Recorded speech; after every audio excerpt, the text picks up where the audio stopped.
Selamat datang di channel Saham Cuan. Di pasar saham, ada satu fenomena yang sering terjadi. Saham terlihat murah, valuasi rendah, bahkan dividennya tinggi. Tapi, justru disitulah banyak investor terjebak. Karena tidak semua saham murah itu benar-benar undervalue, dan tidak semua dividen tinggi itu aman. Nah, di video kali ini, kita akan membahas satu saham yang masuk kategori tersebut, LPIN, PT Multiprima Sejahtera Tbk. Saham ini terlihat menarik, PBV hanya 0,5, PER di bawah 6, dividen yield hampir 10%. Tapi, apakah ini peluang emas atau justru value trap yang terlihat manis di permukaan? Mari kita bedah dari fundamental paling dalam. Memahami bisnis LPIN. Sebelum kita bicara angka, kita harus paham dulu bisnisnya. LPIN adalah perusahaan yang bergerak di sektor otomotif, khususnya produksi dan distribusi busi kendaraan. Merek yang digunakan adalah Champion, lisensi dari perusahaan global asal Amerika. Artinya, LPIN bukan perusahaan kecil tanpa arah. Mereka punya brand global, punya lisensi, dan bermain di industri nyata. Namun, kita juga harus sadar, bisnis otomotif adalah bisnis siklikal. Artinya, kalau ekonomi bagus, penjualan naik. Kalau ekonomi melemah, permintaan turun. Dan ini penting, karena LPIN bukan growth stock, tapi lebih ke defensif plus siklikal. Siapa yang mengendalikan? Sekarang kita lihat siapa pemiliknya. 81% saham dikuasai oleh Multipolar, bagian dari Lipo Group. Ultimate owner James Riyadi. Ini penting karena menunjukkan perusahaan ini bukan saham gorengan. Ada grup besar di belakangnya. Namun, ada sisi lain yang harus dipahami. Free float kecil. Artinya, saham yang beredar di publik sedikit. Likuiditas bisa terbatas. Pergerakan harga bisa tidak agresif. Jadi, jangan berharap saham ini akan terbang cepat. Valuasi terlihat sangat murah. Sekarang kita masuk ke bagian yang paling menarik. Valuasi. LPIN saat ini diperdagangkan dengan PER sekitar 5,9x, PBV sekitar 0,55x, earnings yield hampir 17%. Kalau kita bandingkan dengan standar market, ini sangat murah.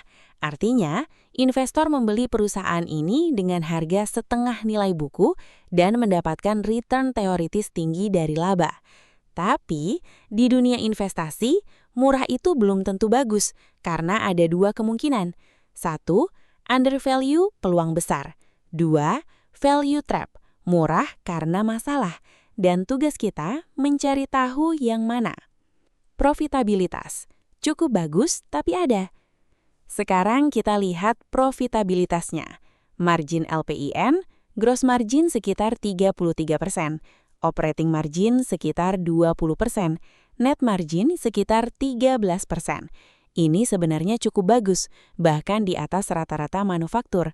Namun, ketika kita masuk ke return, ROE hanya sekitar 9%, ROA sekitar 8%. Artinya, perusahaan memang menghasilkan laba, tapi belum efisien maksimal.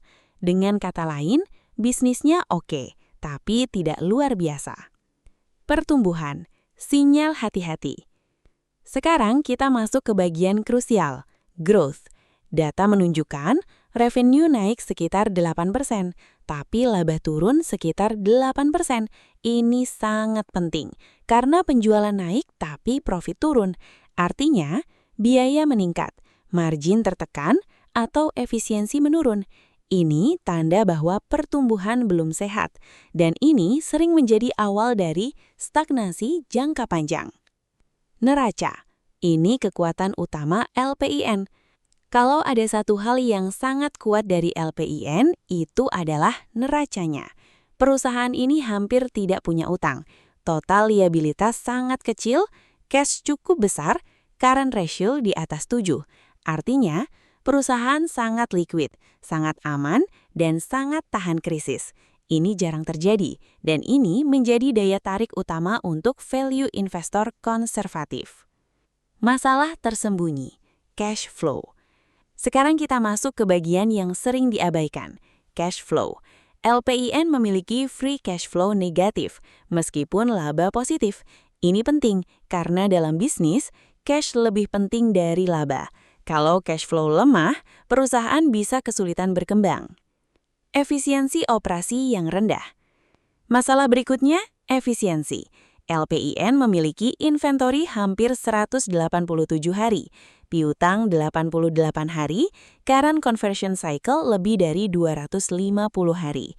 Artinya, uang berputar sangat lambat. Ini bisa menjadi penghambat pertumbuhan dan tekanan ke cash flow.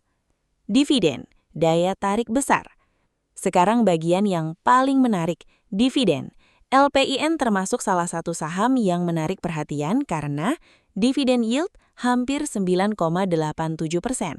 Dividen per saham Rp45, payout ratio 86,86%. Dan untuk jadwal terbaru, ada cum date 7 Mei 2026, ex date 11 Mei 2026, payment 25 Mei 2026.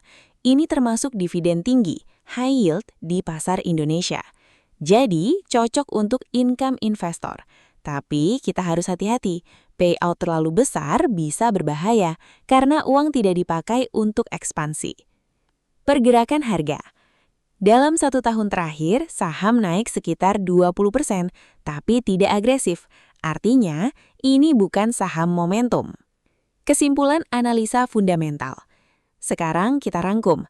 LPIN adalah saham yang murah, aman, tapi tidak bertumbuh cepat. Ini membuat LPIN berada di posisi unik, bukan saham buruk, tapi juga bukan saham luar biasa. Di pasar saham, kadang yang paling berbahaya bukan saham yang turun, tapi saham yang diam. Karena saat harga terlihat tenang, banyak investor merasa aman. Padahal, bisa jadi itu hanya jeda sebelum pergerakan besar. Nah, di video ini kita akan membahas bagaimana kondisi teknikal saham LPIN saat ini. Apakah sedang dalam fase akumulasi sebelum naik? Atau justru hanya sideways tanpa arah? Mari kita bedah dari chartnya. Gambaran besar pergerakan harga. Kalau kita lihat pergerakan LPIN dalam beberapa bulan terakhir, kita akan menemukan satu pola yang sangat jelas. Harga tidak sedang naik kuat, tapi juga tidak turun dalam. Harga bergerak, naik sedikit, turun lagi, naik lagi, lalu tertahan.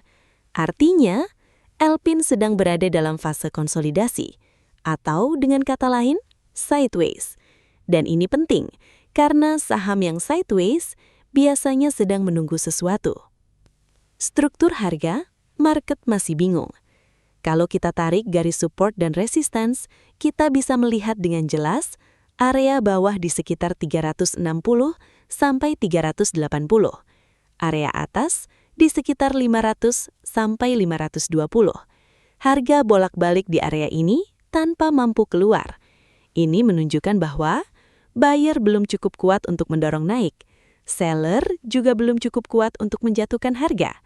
Dengan kata lain, market masih dalam kondisi imbang. Sekarang kita fokus ke area bawah, di sekitar 360 sampai 380. Ini adalah zona yang sangat penting, karena ini adalah area terendah sebelumnya, sering menjadi titik pantulan harga. Setiap kali harga mendekati area ini, biasanya muncul reaksi beli. Tapi, ingat, support itu tidak selamanya bertahan. Kalau suatu saat nanti area ini ditembus dengan kuat, maka potensi penurunan bisa jauh lebih dalam. Sekarang kita lihat ke atas, area 500 sampai 520. Ini adalah area yang selalu menjadi penghalang. Harga sudah beberapa kali mencoba naik ke sini, tapi selalu gagal. Artinya, banyak seller menunggu di area ini.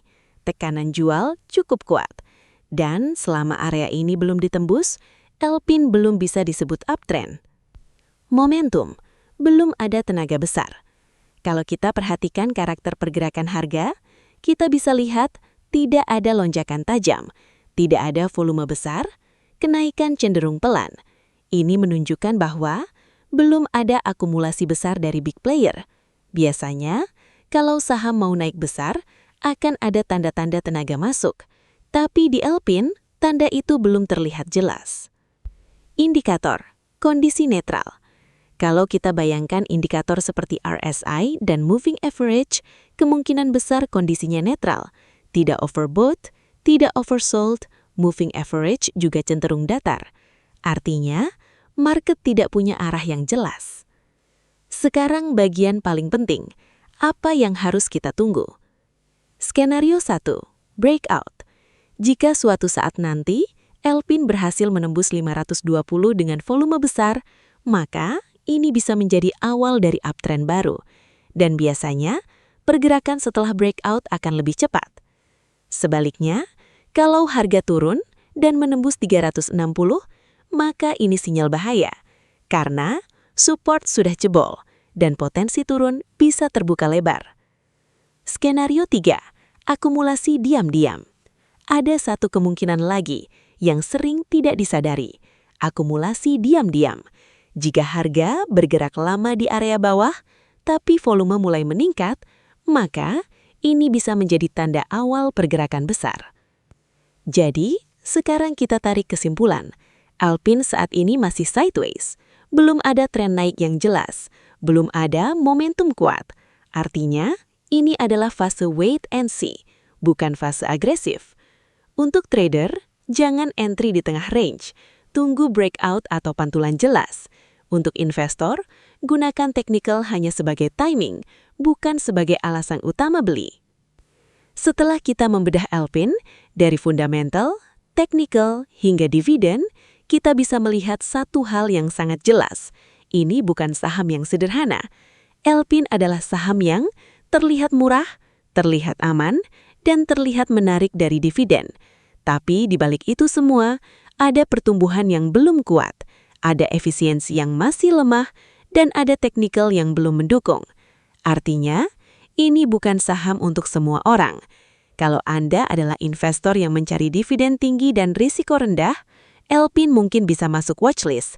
Tapi, kalau Anda mencari pertumbuhan cepat, momentum kuat, maka Alpine belum waktunya. Dan disinilah pentingnya memahami satu hal. Di pasar saham, keputusan terbaik bukan tentang ikut-ikutan, tapi tentang memahami karakter saham itu sendiri. Karena pada akhirnya, yang membuat kita untung bukan karena sahamnya murah, tapi karena kita paham kapan harus masuk dan kapan harus menunggu. Jika Anda mendapatkan insight dari video ini, jangan lupa like, subscribe, dan share ke teman Anda. Karena semakin banyak investor yang paham, semakin kecil kemungkinan kita terjebak di saham yang salah. Sampai jumpa di video berikutnya di channel Saham Cuan.